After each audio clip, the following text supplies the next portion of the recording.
ਬੋਨਜੂਰ everybody. ਸੋ ਅੱਜ ਦੀ ਇਸ particular video ਦੇ ਵਿੱਚ ਮੈਂ ਤੁਹਾਡੇ ਨਾਲ ਫ੍ਰੈਂਚ ਦੇ ਵਿੱਚ ਕੰਟਰੀਜ਼ ਦੇ ਨੇਮ ਐਂਡ ਉਹਨਾਂ ਦੇ ਨੈਸ਼ਨੈਲਿਟੀਜ਼ ਦੇ ਨੇਮ ਸ਼ੇਅਰ ਕਰਨ ਜਾ ਰਹੀ ਹਾਂ। ਸੋ ਸਿਰਫ ਮੋਸਟ ਇੰਪੋਰਟੈਂਟ ਕੰਟਰੀਜ਼ ਨੇਮ ਹੀ ਮੈਂ ਤੁਹਾਡੇ ਨਾਲ ਸ਼ੇਅਰ ਕਰਾਂਗੀ। ਸਿਰਫ ਇਹੀ ਕੰਟਰੀਜ਼ ਨੇਮ ਫ੍ਰੈਂਚ ਦੇ ਵਿੱਚ reading, listening, writing and speaking ਦੇ ਵਿੱਚ ਯੂਜ਼ ਹੁੰਦੇ ਹਨ। ਸੋ ਮੈਂ ਨਾਲ ਪੰਜਾਬੀ ਵਿੱਚ ਪ੍ਰੋਨੰਸੀਏਸ਼ਨ ਵੀ ਲਿਖਾਂਗੀ। ਐਂਡ ਸਟਾਰਟ ਕਰਦੇ ਹਾਂ। ਸੋ ਕੰਟਰੀਜ਼ ਨੂੰ ਫ੍ਰੈਂਚ ਵਿੱਚ ਕਿਹਾ ਜਾਂਦਾ ਹੈ ਲੇ ਪੇਈ, ਪੇਈ, ਔਰ ਯੂ ਕੈਨ ਰਾਈਟ ਪੇਈਏ ਕਿਉਂਕਿ ਆਪਾਂ ਪਲੂਰਲ ਫਾਰਮ ਕਰ ਰਹੇ ਹਾਂ। ਐਂਡ ਨੈਸ਼ਨੈਲਿਟੀ ਨੂੰ ਕਿਹਾ ਜਾਂਦਾ ਹੈ ਲੇ ਨਾਸੀਓਂ, ਨਾਲੇਤੇ, ਨਾਲੇਤੇ, ਨਾਸੀਓਨਾਲਿਤੇ। ਐਂਡ ਪਹਿਲਾਂ ਕੰਟਰੀ ਦਾ ਨੇਮ ਕਰਦੇ ਹਾਂ। ਸੋ ਇੰਡੀਆ ਨੂੰ ਫ੍ਰੈਂਚ ਵਿੱਚ ਕਹਿੰਦੇ ਹਾਂ ਆਂਦ। ਸੋ ਦੇਖੋ ਮੈਂ ਇੰਡੀਆ ਜਿਹੜੇ ਇਹਦੇ ਸਪੈਲਿੰਗ ਨੇ ਫ੍ਰੈਂਚ ਵਿੱਚ ਐਲ ਵਿਦ ਕੌਮਾ ਲਗਾਇਆ ਕਿਉਂਕਿ ਇੰਡੀਆ ਵਰਡ ਹੈ ਜਿਹੜਾ ਆਈ ਤੋਂ ਸਟਾਰਟ ਹੋ ਰਿਹਾ ਐਂਡ ਆਈ ਇੱਕ ਵੌਲ ਹੈ। ਸੋ ਸੈਕਿੰਡ ਫਰਾਂਸ, ਫਰਾਂਸ ਨੂੰ ਫ੍ਰੈਂਚ ਵਿੱਚ ਕਿਹਾ ਜਾਂਦਾ ਹੈ ਲਾ ਫਰਾਂਸ, ਫਰਾਂਸ। ਕੈਨੇਡਾ, ਕੈਨੇਡਾ ਨੂੰ ਕਿਹਾ ਜਾਂਦਾ ਹੈ ਕਾਨਾਡਾ, ਕਾਨਾਡਾ। ਬੈਲਜੀਅਮ, ਇਨ ਫ੍ਰੈਂਚ ਵੀ ਸੇ ਬੈਲਜੀਕ, ਬੈਲਜੀਕ। ਇੰਗਲੈਂਡ ਫ੍ਰੈਂਚ ਵਿੱਚ ਕਹਿੰਦੇ ਹਾਂ ਓਂਗਲਤੈਰ, ਓਂਗਲਤੈਰ। ਜਰਮਨੀ ਫ੍ਰੈਂਚ ਵਿੱਚ ਕਹਿੰਦੇ ਹਾਂ ਅਲਮਾਈਨੀਆ। USA, ਸੋ ਫ੍ਰੈਂਚ ਵਿੱਚ ਕਹਿੰਦੇ ਹਾਂ ਲੇ ਜੇਤਾ ਯੂਨੀ। ਸੋ ਸਿਰਫ USA ਐਸੀ ਕੰਟਰੀ ਹੈ ਜਿਹਨੂੰ ਫ੍ਰੈਂਚ ਦੇ ਵਿੱਚ ਪਲੂਰਲ ਫਾਰਮ 'ਚ ਲਿਖਿਆ ਜਾਂਦਾ। ਵੈਸੇ ਕੰਟਰੀਜ਼ ਹੋਰ ਵੀ ਹੈਗੀਆਂ ਨੇ ਬਟ ਮੋਸਟ ਇੰਪੋਰਟੈਂਟ ਜਿਹੜੀ ਕੰਟਰੀ ਹੈ US, ਉਹਨੂੰ ਫ੍ਰੈਂਚ ਦੇ ਵਿੱਚ ਪਲੂਰਲ ਫਾਰਮ 'ਚ ਲਿਖਿਆ ਜਾਂਦਾ ਅਤੇ ਇਹ ਆਪਾਂ ਨੇ ਯਾਦ ਰੱਖਣਾ। ਸਪੇਨ ਫ੍ਰੈਂਚ ਵਿੱਚ ਕਹਿੰਦੇ ਆ ਐਸਪਾਈਨ, ਪਾਈਨੀਆ, ਐਸਪਾਈਨੀਆ। ਇਟਲੀ, ਇਨ ਫ੍ਰੈਂਚ ਵੀ ਸੇ ਇਤਾਲੀ। ਚਾਈਨਾ ਲਾਸ਼ੀਨ। ਜਾਪਾਨ ਫ੍ਰੈਂਚ ਵਿੱਚ ਕਹਿੰਦੇ ਆ ਜਾਪੋ। ਸਵਿਟਜ਼ਰਲੈਂਡ, ਇਨ ਫ੍ਰੈਂਚ ਵੀ ਸੇ ਸਵਿਸ, ਸਵਿਸ। ਗ੍ਰੀਸ, ਇਨ ਫ੍ਰੈਂਚ ਵੀ ਸੇ ਗ੍ਰੈਕ। ਮੈਕਸੀਕੋ, ਇਨ ਫ੍ਰੈਂਚ ਵੀ ਸੇ ਮੈਕਸੀਕ, ਮੈਕਸੀਕ। ਸੋ ਇਹ ਸਾਰੇ ਕੰਟਰੀਜ਼ ਦੇ ਨੇਮ ਹਨ ਅਤੇ ਜੋ ਮੈਂ ਬਲੂ ਕਲਰ ਦੇ ਵਿੱਚ ਵਰਡਸ ਲਿਖੇ ਹਨ ਇਹ ਸਾਰੀਆਂ ਨੈਸ਼ਨੈਲਿਟੀਜ਼ ਹਨ। ਸੋ ਹੁਣ ਆਪਾਂ ਨੈਸ਼ਨੈਲਿਟੀਜ਼ ਕਰਾਂਗੇ ਕਿ ਜੋ ਵੀ ਫ੍ਰੈਂਚ ਦੇ ਵਿੱਚ ਵਰਡ ਲਿਖੇ ਨੇ, ਜੋ ਵੀ ਕੰਟਰੀਜ਼ ਨੇ, ਉਹਨਾਂ ਸਭ ਦੀਆਂ ਸਪੈਸੀਫਿਕ ਨੈਸ਼ਨੈਲਿਟੀਜ਼ ਕਿਹੜੀਆਂ ਨੇ। ਸੋ ਉਹ ਮੈਂ ਤੁਹਾਡੇ ਨਾਲ ਸ਼ੇਅਰ ਕਰ ਰਹੀ ਹਾਂ। ਸੋ ਇਹ ਚੀਜ਼ ਧਿਆਨ ਦੇ ਵਿੱਚ ਰੱਖਿਓ ਕਿ ਫ੍ਰੈਂਚ ਪੀਪਲ ਮੈਸਕੂਲਿਨ ਦੇ ਲਈ ਅਲੱਗ ਜਿਹੜੀ ਨੈਸ਼ਨੈਲਿਟੀ ਯੂਜ਼ ਕਰਦੇ ਨੇ and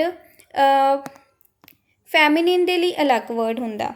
for example India word ਹੈ ਅਤੇ ਇੰਡੀਅਨ ਮੇਰੀ ਨੈਸ਼ਨੈਲਿਟੀ ਹੈ ਤਾਂ ਫ੍ਰੈਂਚ ਦੇ ਵਿੱਚ ਨੈਸ਼ਨੈਲਿਟੀ ਹੋਏਗੀ ਆਉਂਦੀਆਂ and ਆਉਂਦੀਐਨ। I mean to say ਕਿ ਅਗਰ ਕੋਈ ਵੀ ਮੇਲ ਪਰਸਨ ਹੈ ਤਾਂ ਉਹ ਆਉਂਦੀਆਂ ਵਰਡ ਕਹੇਗਾ, ਅਗਰ ਕੋਈ ਵੀ ਫੀਮੇਲ ਹੈ ਤਾਂ ਉਹ ਆਉਂਦੀ ਐਨ ਵਰਡ ਕਹੇਗੀ। ਸੋ ਇਹ ਡਿਫਰੈਂਸ ਯਾਦ ਰੱਖਣਾ। ਸੈਕਿੰਡ ਫਰਾਂਸ, ਸੋ ਫ੍ਰੈਂਚ ਜਿਹੜੀ ਨੈਸ਼ਨੈਲਿਟੀ ਉਹਨੂੰ ਕਿਹਾ ਜਾਂਦਾ ਫਰਾਂਸੇ ਐਂਡ ਕੋਈ ਫੀਮੇਲ ਅਗਰ ਆਪਣੀ ਨੈਸ਼ਨੈਲਿਟੀ ਦੱਸ ਰਹੀ ਹੈ ਇਟ ਵਿਲ ਬੀ ਫਰਾਂਸੇਜ਼, ਫਰਾਂਸੇਜ਼। ਕੈਨੇਡਾ, ਸੋ ਨੈਸ਼ਨੈਲਿਟੀ ਹੈ ਕਾਨਾਡੀਆਂ, ਕਾਨਾਡੀਅਨ।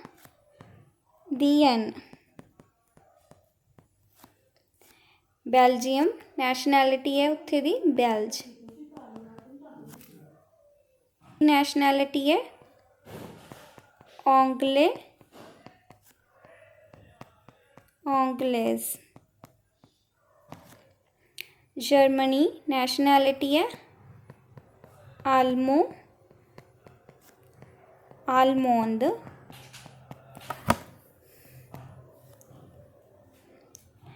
USA, America, American, Spain, nationality है स्पाइनॉल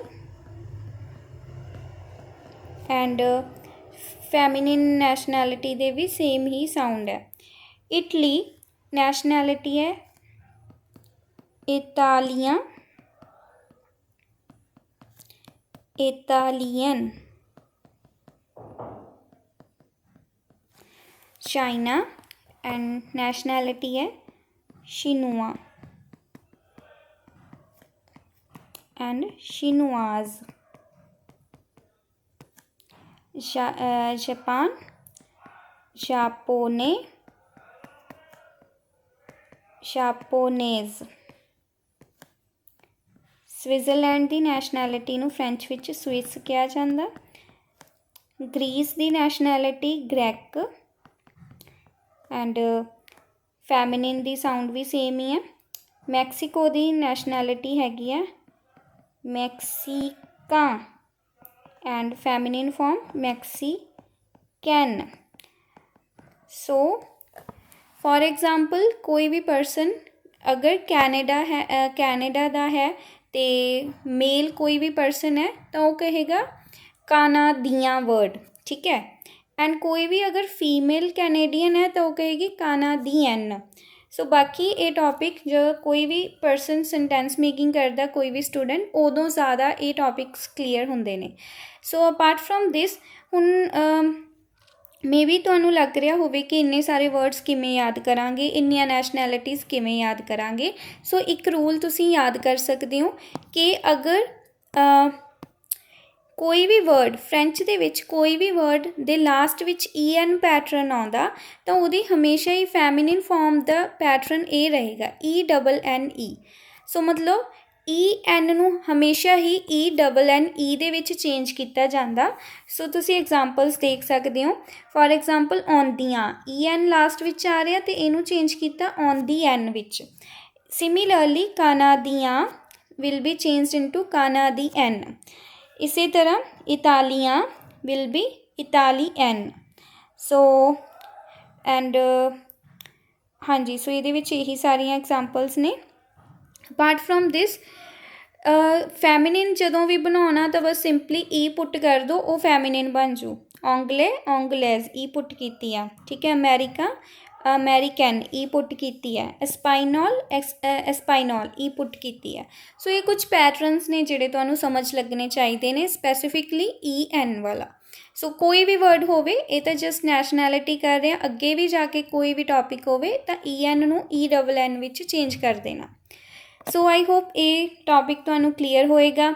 सो इस तरह दियां शॉर्ट ते इंटरस्टिंग फ्रेंच वीडियोज़ देखने लिए तुसी मेरे चैनल नूं सबसक्राइब कर सकते हो। मैं अगे भी इस तरह के कॉन्सैप्ट्स ने जिहड़े बिगनर लैवल वाले तुहाडे नाल शेयर करती रहांगी। Thank you.